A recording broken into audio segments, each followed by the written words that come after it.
Mi padre me ordenó entregarle mi fondo de $95,000 amenazando con desheredarme. Yo acepté en silencio. Pero cuando entró al banco a retirar el dinero, lo estaba esperando una sorpresa que hizo que comience a llamarme desesperado. Me llamo Paula y tengo 29 años. Si algo aprendí en mi casa fue que el cariño de mi padre siempre venía con una factura, obediencia, silencio y una deuda invisible que nunca terminaba de pagarse. De niña me repetía sin mí no eres nada. De adolescente, cuando conseguí mi primer trabajo de medio tiempo y ahorré lo justo para comprarme una laptop, él me la pidió prestada para un cursito de finanzas que jamás terminó. La laptop nunca volvió. A los 20 me inscribí en la universidad con una beca. A los 22, con las primeras prácticas serias, abrí una cuenta y juré que nadie más tocaría mis ahorros. Durante 7 años deposité cada mes, con disciplina de enfermera, renuncié a caprichos, hice horas extras, postergué viajes. 95,000 pesos. Era mi colchón, mi independencia, mi puerta de salida si la vida se ponía áspera. Él sabía que yo estaba ahorrando, pero nunca le dije cuánto. De todos modos, a mi padre no le hacen falta cifras para sentirse dueño, basta con que huela dinero. Empezó suave, como siempre. Almuerzo de domingo, anécdota de una oportunidad única que no podía dejar pasar, una inversión con retorno garantizado. Después, la palanca de siempre, tu hermana jamás me diría que no, aunque mi hermana jamás tuvo ahorros propios, su vida entera se financió con los préstamos sin retorno de mis padres. Yo puse mi mejor sonrisa de porcelana. Déjame pensarlo, dije, y él apretó la mandíbula porque detesta cualquier cosa que no sea un sí inmediato. Al día siguiente subió el tono. Me llamó a media mañana. No preguntó si estaba ocupada. Vas a darme tu fondo completo. No te preocupes, es solo por un mes. Retiras el efectivo y me lo entregas. Si no, te saco del testamento y no vuelves a pisar esta casa. Lo dijo sin temblarle la voz, como quien lee la lista del supermercado. Tragué saliva. No discutí. Con mi padre, discutir es darle material para reinventar la historia a su favor. Colgué, respiré hondo y abrí la app del banco. Miré el número y sentí ese cosquilleo entre orgullo y miedo. Pensé en mis turnos dobles, en las noches en vela, en todas las veces que dije no puedo a una salida porque estaba juntando para esto que todavía no tenía nombre, pero que se parecía a la palabra libertad. Puse el teléfono boca abajo y seguí trabajando. En la tarde, un mensaje de voz, su tono ya no pedía, ordenaba. Mañana a primera hora en la sucursal de la avenida. Retiras todo. Todo, Paula. Te estoy advirtiendo. No me hagas enojar. Respondí con un ok. Aprendí que con mi padre, las palabras sobran. Él no escucha, solo espera obediencia. Pero mi ok no significaba lo que él creía. Esa noche, mi mamá llamó para saber cómo estaba. Su voz llevaba esa prudencia tibia de quien vive desde hace años entre la pared y el golpe. Ya sabes cómo es tu papá, no lo lleves a más. Quise preguntarle cuándo fue que nos acostumbramos a traducir el miedo como no lo lleves a más. No dije nada. Le conté que había comido, que el trabajo iba bien, que la salud también. Colgamos con una ternura a medias, casi culpable. Preparé la cena sin hambre. Encendí la televisión solo para no escuchar mis propios pensamientos. En la mesa del comedor, al lado de mis llaves, dejé mi libreta de tapa dura. Adentro, una lista chiquita que había empezado semanas atrás sin querer admitirlo. Plan B. Contraseñas, cuentas, números de emergencia, documentos. Una lista que me daba vergüenza tener, como si llevar un paracaídas atrajera la caída. Cuando se hizo tarde, entré al cuarto y abrí la caja donde guardo mis cosas importantes. Pasaporte, copia de la escritura de mi pequeño coche, certificados de cursos. Los toqué uno por uno como si fueran talismanes. Pensé en llamar a mi madrina, la única persona que alguna vez le plantó cara a mi padre, pero imaginé su tono alarmado y decidí no contagiarle mis nervios. Por primera vez en mucho tiempo, no me sentí una niña asustada, me sentí una adulta conectando puntos. Me lavé la cara, apagué la luz de la sala y me quedé en penumbras, sentada al borde de la cama, con el teléfono en la mano. Quise creer que al día siguiente él se iba a calmar, que tal vez todo era una pataleta pasajera. Pero conozco a mi padre. Cuando huele control, aprieta. A las tantas, justo cuando por fin el cuerpo empezaba a rendirse al sueño, vibró el teléfono sobre la mesa de noche. Mensaje de voz de él. Pulsé play. Su voz sonó áspera, como limada por el orgullo. Escucha bien, mañana en efectivo, ¿sí? Nada de transferencias ni tonterías.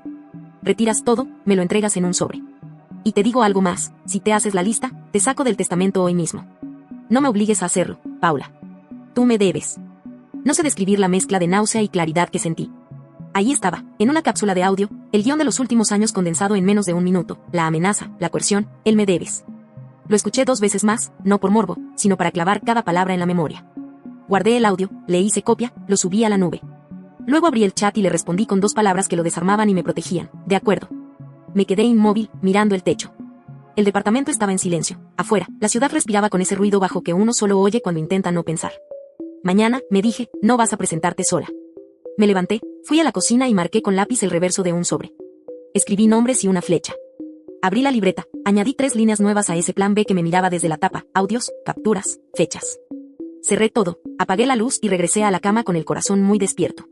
Estaba por cerrar los ojos cuando sucedió lo último del día, ese tipo de cosa que no buscas pero que te cambia el pulso.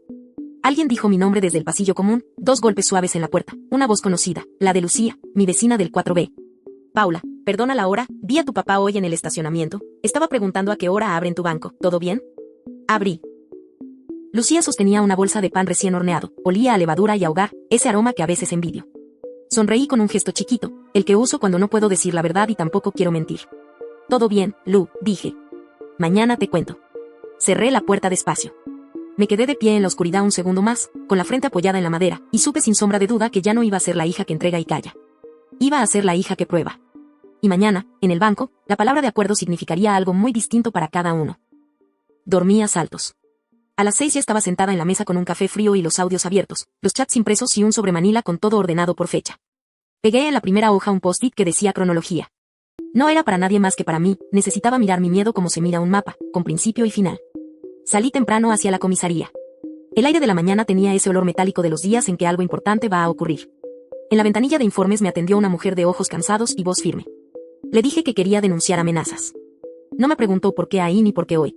Me llevó con la oficial Rivera, una mujer joven que hablaba con calma, como si supiera que a veces una voz serena es mejor que una manta.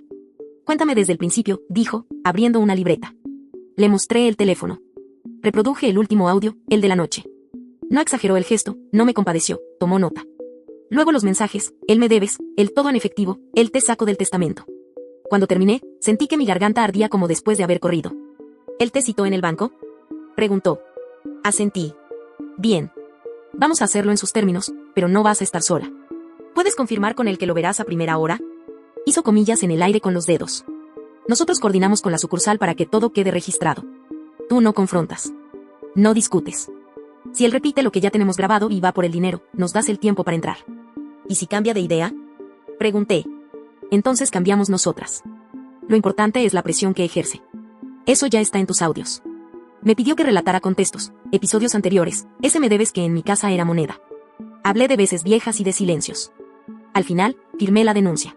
La oficial la leyó en voz alta, me entregó un número de caso y escribió un nombre en mi cuaderno, Agente Camacho. Si algo se mueve, le escribes a este número. Él va a estar adentro del banco, como cliente. Tendrás también una señal con la cajera para indicarnos que tu papá ya pidió el dinero. ¿Qué señal? Pide un sobre grande aunque no lo necesites. Y no te preocupes por el efectivo, la sucursal se encargará de anotar series y grabar audio. Hizo una pausa. Paula, no eres la primera en vivir algo así. Lo que haces hoy no es traición. Es ponerte a salvo. Sentí que esa frase me caía en el pecho como una piedra y a la vez como un abrigo. De la comisaría me fui directo a la sucursal. El gerente me recibió en su cubículo de vidrio. Hablaba en voz baja, como si no quisiera despertar a nadie. Tenemos cámaras y micrófonos en ventanilla por protocolo, explicó. La cajera hará preguntas estándar para que él responda. Si pide acelerar, ella buscará cambio, eso nos da tiempo. Seguridad interna y los agentes estarán listos. Miré el mostrador, la hilera de sillas, la puerta giratoria. Todo me pareció un escenario que yo no había elegido. Aún así, asentí. ¿Estás segura de que quiere hacerlo hoy? Preguntó. No quiero hacerlo, dije. Quiero terminarlo. Salí a la calle y respiré profundo. El teléfono vibró, mi papá. Acuérdate, efectivo. Te espero adentro. No tardes. Respondí con un ya voy que me hizo sentir un poco actriz y mucho adulta. Antes de volver a casa pasé por una copistería y saqué una copia más de todo. No por paranoia, por disciplina. Cuando uno ha vivido años con alguien que reescribe la historia, aprende a guardar versiones. En el departamento, la mesa seguía llena de papeles. Guardé el sobre manila en mi bolso y dejé otra copia en el cajón de la cocina, al lado de los cubiertos. Preparé un sándwich que no pude comer. Me lavé la cara, me recogí el cabello y elegí ropa sin bolsillos raros ni adornos. Quería estar cómoda y que nadie recordara cómo iba vestida la muchacha que armó el escándalo. Porque el escándalo, lo sabía, vendría de él. Mi mamá llamó. La vi en la pantalla un segundo antes de contestar y sentí esa mezcla de cariño y rabia que me agarra siempre que la escucho. ¿Ya vas al banco? Preguntó, sin respiro. Sí. Tu papá está de mal humor, susurró, como si él pudiera oírla. Paula, no lo provoques. No lo provoques.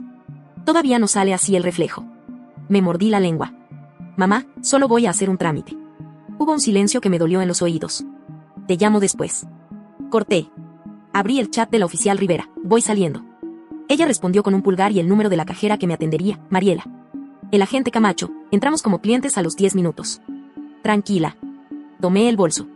En la puerta, el espejo del pasillo me devolvió una versión de mí que yo no conocía, la espalda más derecha, la boca menos temblorosa. Abrí. El corredor olía a detergente y a pan. Lucía estaba horneando otra vez. Bajé por las escaleras para no cruzarme con nadie en el ascensor. El camino al banco fue un mosaico de semáforos y pensamientos sueltos. Mi primer depósito de $100, el día que llegué a los 1000, la vez que casi lo toqué por una emergencia y lo repuse de a poco. 95,000 pesos. Me repetí la cifra como si fuera un rezo.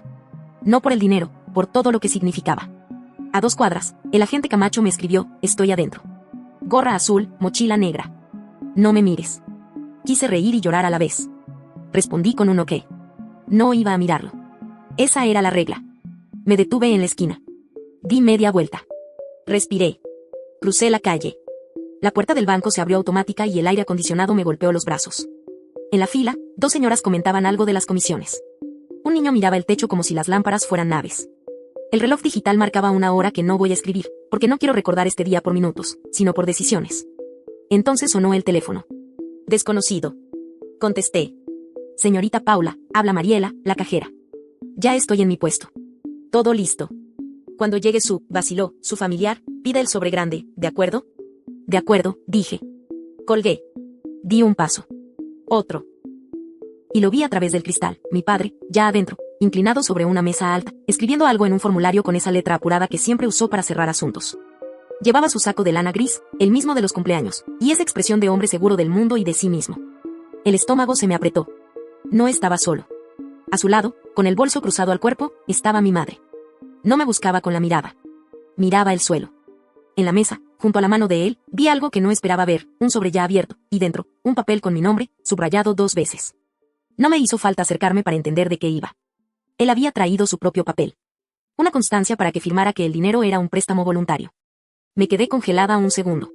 Estaba por dar un paso hacia ellos, por enfrentar la escena y tragarme el miedo, cuando el celular vibró otra vez. Era el agente Camacho, un mensaje corto que me cambió el pulso. Cambio de plan. Tu papá preguntó en atención si puede retirar él como representante. No entres aún. Espera mi señal. Me deslicé hacia la zona de cajeros como si fuera a consultar un saldo y fingí revisar el celular mientras miraba de reojo el vestíbulo. Camacho escribió, cambió el discurso, quiere que firmes, autorización, y que él retire. La sucursal no lo permitirá sin poder notarial. Necesitamos que él reafirme la amenaza en ventanilla. Cuando esté a tu lado, pide el sobre grande. Tomé aire. Volví al piso central. A cada paso, el mármol sonaba más fuerte que mis zapatos. Mi papá alzó la vista, me midió de arriba abajo con una sonrisa breve, de esas que no llegan a los ojos. Qué bueno que entraras, dijo, como si yo le debiera puntualidad. Firma esto y listo. Me tendió el papel del sobre, préstamo voluntario por la suma de 95,000 pesos. Con fecha, mi nombre completo y, abajo, un espacio en blanco para mi firma. Reconocí la caligrafía de su amigo el gestor del barrio. No era un poder, no era una autorización bancaria. Era un anzuelo. Primero voy a retirar, dije, y me moví hacia la fila. Él caminó pegado a mí, como sombra. Mi mamá venía un paso atrás, agarrando su bolso con los 2 brazos. Nada de juegos, Paula, murmuró él, lo justo para que el micrófono de seguridad lo captara. Todo en efectivo. Si te haces la lista, te saco del testamento. La frase me cortó el estómago y, al mismo tiempo, me dio la paz extraña de la certeza. Mariela, en la ventanilla, me reconoció con una inclinación mínima de cabeza. Buenos días, ¿en qué puedo ayudarle? Necesito hacer un retiro importante y, ¿me da un sobre grande, por favor? Mariela pestañeó despacio, luego abrió un cajón y dejó un sobre manila sobre el mostrador. Señal recibida. ¿La cantidad? Preguntó con la voz neutra de protocolo. Mi padre contestó por mí. Todo lo que tenga en esta cuenta. Golpeó con el índice el mostrador, marcando dominio. Mariela lo miró con educación profesional. Señor, solo puedo atender a la titular de la cuenta. Volvió hacia mí. ¿Cuál es el monto aproximado? 95,000, dije. Sentí a mi madre tragar saliva a mi izquierda. Mariela escribió, tecleó algo, y con la misma calma añadió. Por políticas de seguridad debo hacerle 3 preguntas, señorita. Finalidad del retiro, modo de custodia y si alguien más hará uso de estos fondos. El mundo se redujo a esa ventanilla. Mi padre se inclinó sobre mi hombro. Responde que es para mí, susurró. Tu padre. Sentí el calor de su aliento. Me separé 1 centímetro. Voy a cubrir gastos personales, respondí, mirando a Mariela. Y nadie más hará uso de estos fondos.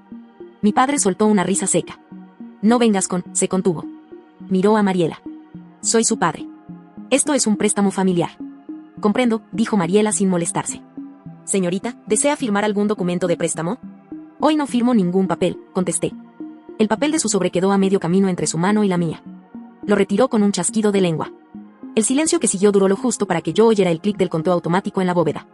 Necesitaré unos minutos para preparar el efectivo, continuó Mariela. Es un monto alto, debo avisar a Bóveda. Si gusta, puede tomar asiento. No, aquí esperamos, dijo mi padre, clavando los codos en el mostrador, dueño de una impaciencia que siempre le funcionó. Miré mis manos, no temblaban. Pensé en mis primeras propinas, en el tupé recalentado de noche sin descanso, en la cifra que me repetí como un rezo mientras venía, 95,000. No iba a entregarlos al miedo de un hombre que confunde amor con control. Paula, susurró mi mamá, casi sin mover los labios. No lo hagas enojar. Le tomé la mano un segundo. No para calmarla a ella, para anclarme yo. El celular vibró en el bolsillo. Mensaje de Camacho, la Bóveda está retrasando el conteo a propósito. Necesitamos que él reitere lo de, todo en efectivo, y, te saco del testamento. Si vuelve a decirlo, perfecto. Yo estoy a 3 personas detrás, gorra azul. Mi padre, como si hubiera escuchado a la gente, volvió a acercarse. Repito, todo en efectivo. Hablaba a mi oído pero mirando la ranura del micrófono. Y después te vas derechito a casa a firmar lo que te diga. O no te busco más. Señor, intervino Mariela, impecable, por favor permita que la cliente responda. Ya casi terminamos. Mariela levantó el teléfono interno, dijo 2 palabras que no escuché, y colgó. Luego, como si nada, empezó con las preguntas KYC que el gerente me había anticipado. Señorita, solo para constar, ¿está retirando por voluntad propia? Mi padre bufó. Claro que sí. Y se volvió hacia mí. Dilo. Sostuve la mirada de Mariela. Estoy retirando por decisión mía. Mi padre añadió, con ese golpe de gracia que siempre usa para enderezar la realidad. Porque me lo debe. Alargó la mano. Dame el sobre. Mariela apoyó la palma abierta sobre el sobremanila, no se lo entregó. Falta el conteo y la firma de recibido de la titular, dijo. Señorita, en cuanto tenga el efectivo, le pediré que revise y firme. ¿Desea que lo guardemos un momento en custodia? No, gracias, respondí. Mi padre resopló. Caminó 2 pasos a la derecha, 2 a la izquierda. El saco gris le tiraba de los hombros. No soporta cuando algo no se mueve a su ritmo. ¿Cuánto más? Preguntó, golpeando el mostrador con los nudillos. 2 minutos, dijo Mariela, tecleando sin mirar. Enseguida vuelvo, voy al cajón de Bóveda. Se apartó de la ventanilla. El vidrio devolvió mi reflejo y, detrás, un hombre con gorra azul que fingía mirar su celular. Camacho pasó de largo como un cliente cualquiera. Mi papá no lo vio, estaba ocupado apilando su propia impaciencia. Paula, firma esto de una vez, insistió, deslizando otra vez la hoja del supuesto préstamo sobre el borde del mostrador. Es una formalidad. Somos familia. Hoy no firmo nada, repetí, tranquila. ¿Me vas a desafiar aquí? Sonrió sin humor. No se te ocurra hacerte la lista. Me conoces, cumplo lo que digo. Se acercó más de lo que permite la cortesía. Lo vi en sus ojos, no pensaba en mí como en una hija, sino como en una cuenta por cobrar. Señor, una voz detrás de nosotros. ¿Podría acercarse un momento? Nos giramos. Era el gerente. Tenía en la mano una carpeta azul. Sonrió con profesionalismo. Es por un asunto administrativo, dijo. 2 minutitos. Ahora. Mi padre lo miró con fastidio. Estoy en medio de mi operación. Justo por eso. El gerente hizo un gesto hacia una puerta lateral. Es rápido. Mi padre dudó. Me miró a mi madre. Luego alzó la barbilla, como quien se deja llevar solo porque quiere. Voy y vuelvo. Me apuntó con el papel. No te muevas. Se alejó con el gerente. Pasaron frente al arco que lleva a las oficinas de atrás, esa zona donde las conversaciones no quedan flotando en el aire. Vi como el gerente apoyaba el codo para mantener la puerta abierta. Por el vidrio, 2 personas que no parecían de banco se separaron de la pared, como sombras que, de pronto, tuvieran relieve. Mi celular vibró otra vez. Camacho, ahora. Tragué. Miré a Mariela, que reaparecía con el sobresellado desde la bóveda y el conteo listo. Señorita, dijo, colocándolo con cuidado, por favor verifique el monto. Mi madre me tocó el codo, casi imperceptible. Paula, susurró. No alcancé a contestarle. Desde la puerta lateral, la voz del gerente llegó clara hasta la fila. Señor, acompáñeme, por favor. La puerta se cerró detrás de ellos con un clic que me recorrió la espalda. No vi qué pasó adentro. No tenía que verlo. Solo escuché, un segundo después, el sonido de un teléfono vibrando sobre madera. El mío. Era mi padre. Llamando. Desesperado. El teléfono vibraba en mi mano como si tuviera vida propia. Mi padre. Llamando desde esa sala donde lo habían hecho pasar por un asunto administrativo. Miré de reojo a Camacho, no se acercó, solo inclinó la cabeza, como diciendo, contesta. Deslicé el dedo. Sí. Su voz ya no sonaba de granito. Había un filo que yo le reconocía, el tono que usaba cuando la realidad dejaba de obedecerle. Paula, dime ahora mismo que esto es un malentendido. Diles que es un préstamo. Que quieres darme el dinero. Me apoyé en el borde del mostrador. Mariela fingía ordenar papeles, yo sabía que el sistema seguía grabando. Estoy en ventanilla, papá, dije despacio. No voy a decir nada que no sea verdad. La verdad es que me debes. Soltó, demasiado alto. Ya a otro lado se oyó otro timbre de voz, firme, desconocido. Señor, baje el tono. Alcancé a distinguir la cadencia de Camacho y otra voz más, la del gerente. Volvamos a lo que dijo hace un momento. Mi padre no colgó.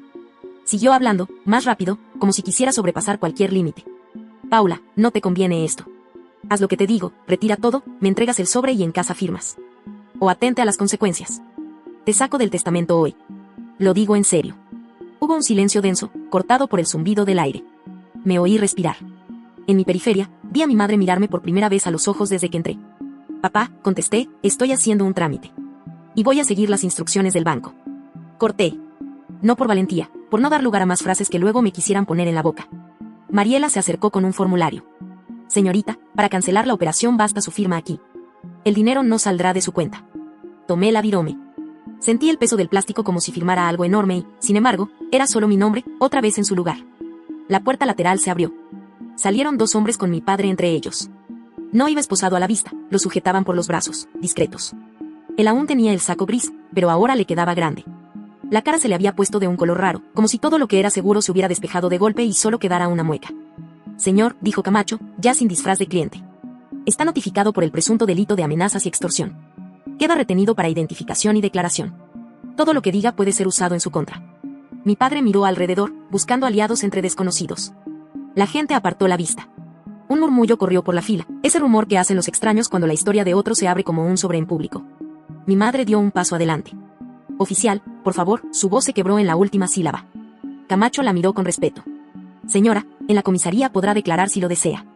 Ahora necesitamos mantener la calma. Mi padre me buscó con los ojos, directo, hiriente. ¿Vas a dejar que me humillen así? Soy tu padre. Podría decir que no sentí nada, pero sería mentira. Sentí una punzada vieja, la de la niña que recoge su ropa rápido porque alguien cuenta hasta 3. Y, encima, una claridad nueva, por fin estaba donde debía. No detrás de él. No bajo él. Frente a él. Nadie te humilla, dije. Te escucharon. El gerente asintió. Mariela me pasó una copia de la anulación. La guardé en el bolso con el sobremanila que ahora solo contenía aire. Nos pidieron que fuéramos a la comisaría para formalizar. Camacho me hizo un gesto mínimo, vamos. Al pasar junto a mi padre, él intentó girar hacia mí, pero el agente a su derecha le marcó distancia sin violencia. Paula, diles, ya no había grito, ni orden. Había una urgencia oscura que nunca le había oído. No le respondí. No había nada que decir que no estuviera ya dicho en sus audios. En el trayecto a la comisaría, mi madre caminó a mi lado, pequeña dentro de su saco beige. Me quiso tomar el brazo y se lo permití. No por él. Por ella. Tú sabes cómo es, murmuró. A veces dice cosas que no. Las dice, mamá, respondí. Y hoy las grabaron. En la mesa de denuncias, la oficial Rivera me esperaba. Había un orden meticuloso en su escritorio, un grabador, formularios, 2 bolígrafos azules. Me hizo sentar. Mi madre se quedó unos pasos atrás, en una silla metálica, con la bolsa apretada contra el pecho como si el mundo cupiera ahí. Vamos a incorporar el material, dijo Rivera. Tenemos los audios de tu teléfono, capturas de pantalla, y lo registrado en el banco. Señaló el sobre que yo llevaba. ¿Traes cronología? Asentí y deslicé el manila. Me sorprendió lo sereno que sonó mi propio relato cuando hice un repaso de fechas, amenazas, frases. Ella asentía de tanto en tanto, solo para indicar que estaba siguiendo el hilo. Te voy a sugerir un par de medidas, continuó. Orden de alejamiento y protección de datos. Cambia claves, actualiza contactos. Y mueve tu dinero a una cuenta reservada. El banco ya nos comunicó que el retiro quedó anulado. Lo hago hoy, dije. Tomó mi teléfono con guantes, volcó los archivos al expediente y me hizo firmar cada hoja con mi inicial en el margen, cadena de custodia. Mientras trabajábamos, escuché a lo lejos el golpe de una puerta pesada. Gritos no hubo. Solo pasos, voces que subían y bajaban, la modulación de un edificio acostumbrado a días largos. Camacho se acercó con una carpeta. El señor se contradice, informó. Dice que era por un mes y luego que era una deuda de años. Reconoce que pidió efectivo. No explica por qué el apuro ni por qué el papel que trajo no era poder ni pagaré. Rivera me miró. Esto no termina hoy, Paula. Pero hoy dimos el paso clave. Tomé aire. La sala olía a café recalentado y tinta reciente. Mi madre trataba de hacerme un gesto, me acerqué. Sus ojos estaban rojos. No quiero que se vaya preso, susurró, como si la palabra cárcel tuviera dientes. Solo, que pare. La miré. Le habría dicho yo tampoco, pero habría sido una mentira a medias. Quería que parara, sí. Pero también quería que aprendiera lo que hace una vida entera en el cuerpo de una hija. Y a veces el aprendizaje llega a la fuerza. Mamá, dije, yo no lo metí aquí. Entró solo con sus decisiones. Ella bajó la vista. Le alcancé un vaso de agua. Bebió a sorbos chiquitos, en silencio. Al cabo de un rato, la oficial me llevó a una sala pequeña para tomar la declaración ampliada. Yo recité, ella tipeó. Cuando terminamos, me extendió una copia. Leí y firma. Esperó. ¿Quieres que un abogado te acompañe a partir de ahora? Podemos ponerte en contacto con asistencia legal gratuita. Sí, por favor. Asintió.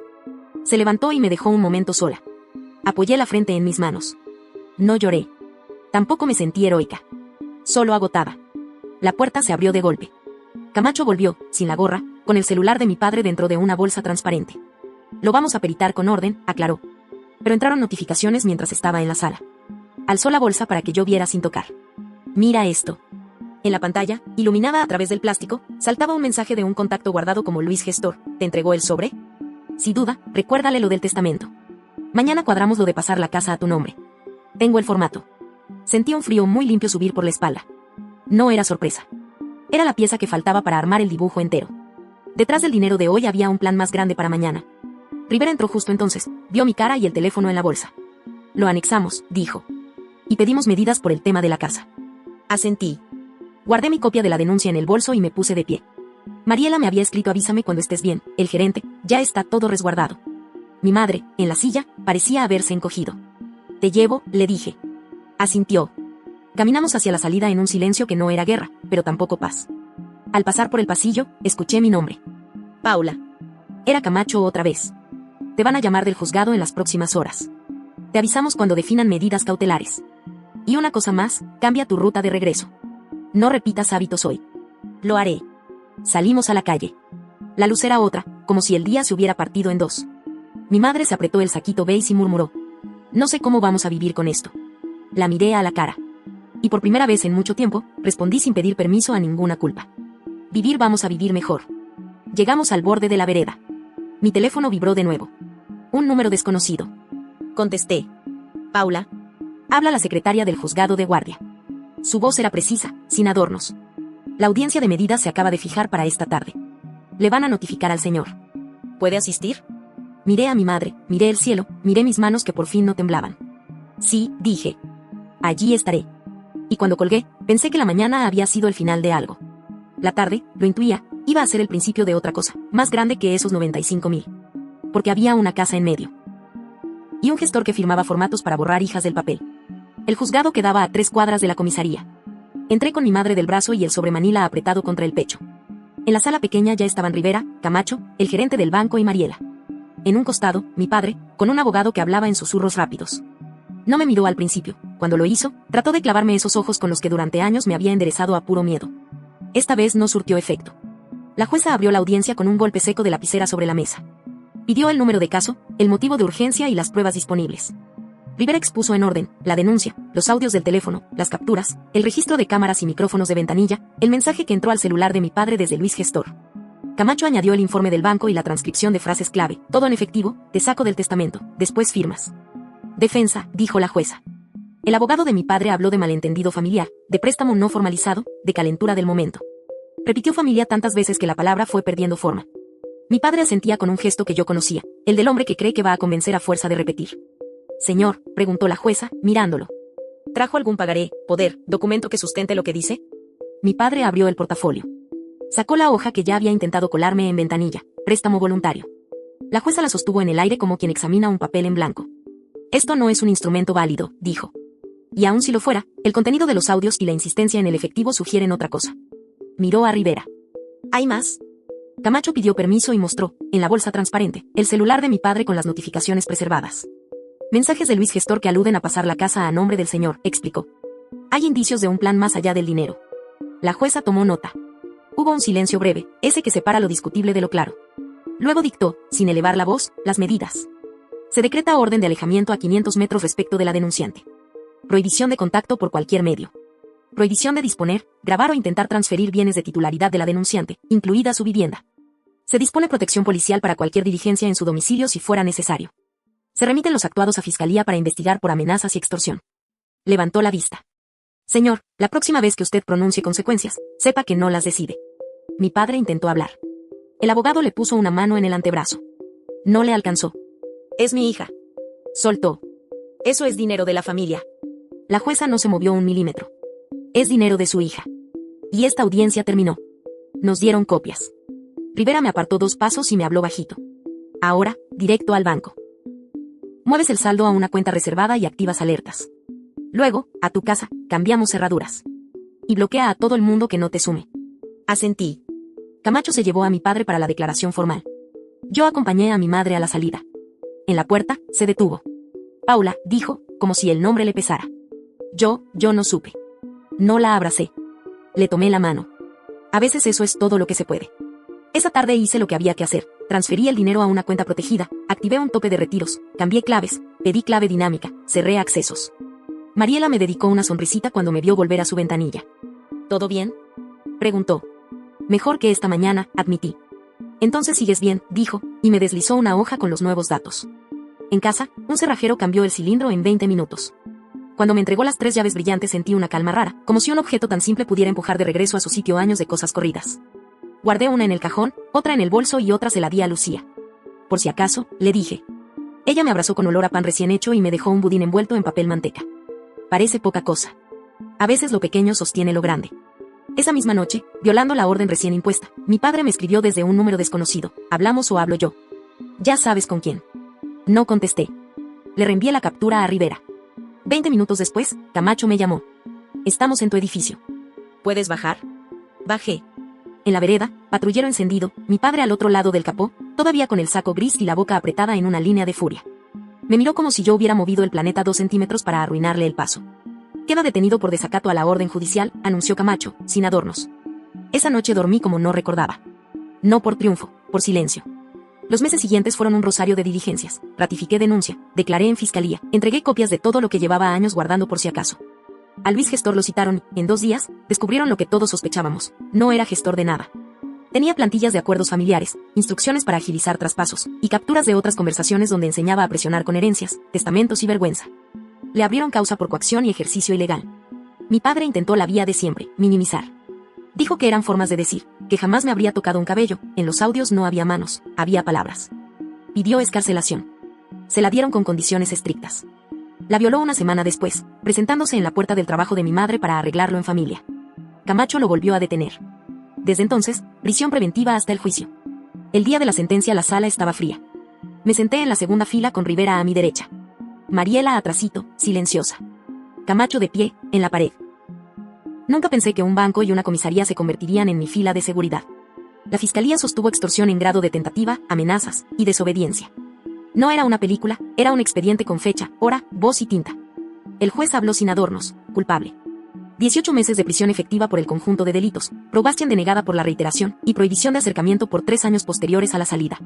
A Luis le cayeron 12 meses y multa. Mi padre intentó dar un discurso, hablar de su apoyo cuando yo empecé a trabajar, de las cenas que pagó, de lo mucho que me había enseñado. El juez lo interrumpió. Usted no está siendo juzgado por lo que comió con su hija, sino por lo que le exigió. ¿Y por cómo lo exigió? Lo condujeron sin ruido. No hubo golpes de efecto, ni gritos. Solo el sonido de una puerta pesada cerrándose en algún lugar del pasillo. Mi madre lloró en un banco de madera. Me acerqué, le di un pañuelo. No hablamos. El silencio también puede ser un acuerdo. Moví mis ahorros a un depósito con restricciones de retiro y programé aportes automáticos. Abrí una cuenta donde yo soy la única firma y otra para emergencias. Guardé el sobre grande de aquel día en el cajón de mi escritorio. Le escribí con marcador, a mano, no vuelvo a firmar con miedo. Un domingo, semanas después de la sentencia, sonó el timbre. Era Lucía con una caja de cartón. Me la dio tu mamá para ti, dijo. Dijo que sabes qué es. La abrí en la mesa. Adentro, envuelta en papel de regalo barato, estaba la casa de muñecas que me regaló mi abuela cuando tenía 8 años. La misma que mis padres rompieron en una pelea una noche y yo pegué con cinta como pude. Lucía tocó el techo con la punta de los dedos. Te la devolvió, murmuró. No era perdón. No era redención. Era un gesto mínimo en una historia grande. La coloqué sobre la repisa. En la pared de arriba dejé un clavo libre. Todavía no sé qué cuadro va ahí, pero sé que será mío. Esa tarde, Rivera me mandó un mensaje. ¿Cómo sigues? Le respondí con la foto de mi repisa y el sobre con la frase en marcador. Sigo aquí. Porque al final, lo que él creyó que podía llevarse con un sobre y una amenaza no era dinero. Era la versión de mí misma que firmaba por miedo.